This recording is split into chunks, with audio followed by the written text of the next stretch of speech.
6 partite alla fine, primo posto da difendere per raggiungere un sogno chiamato Serie A. Nel lunedì dell'Angelo o Pasquetta, il Venezia Football Club riceve la Juve Stabia. Si gioca, penso, alle ore 15 in uno stadio colmo di entusiasmo con il pienone, tanto che è stata aperta anche la curva nord local. Campo e futuro, il comune di Venezia ha assegnato al Venezia Football Club per 40 anni la futura gestione del nuovo stadio in terraferma. Mister Stropp però, giustamente, tiene l'attenzione sul presente.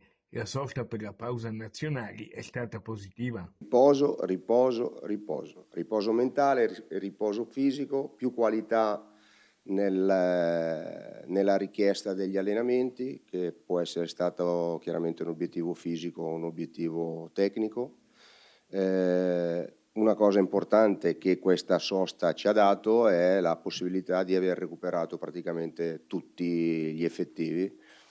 L'unica eccezione è Aps, che vogliamo farlo lavorare atleticamente per ricondizionarlo e dalla settimana prossima a disposizione, ma se ci fosse stata la necessità sarebbe stato a disposizione anche per questa partita. Sulla Juve Stabia, il mister Lagunare dice: Al di là dell'aspetto emotivo, che sicuramente è importante, giocheranno contro la prima in classifica e quindi avranno delle motivazioni sicuramente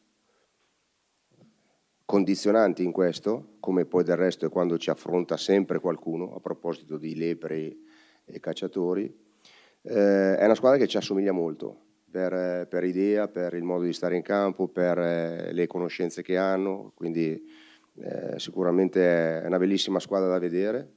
Ha fatto un campionato importante, ha perso qualche punto strada facendo, ma è sempre lì e poi mi sembra bella, vivace, frizzante.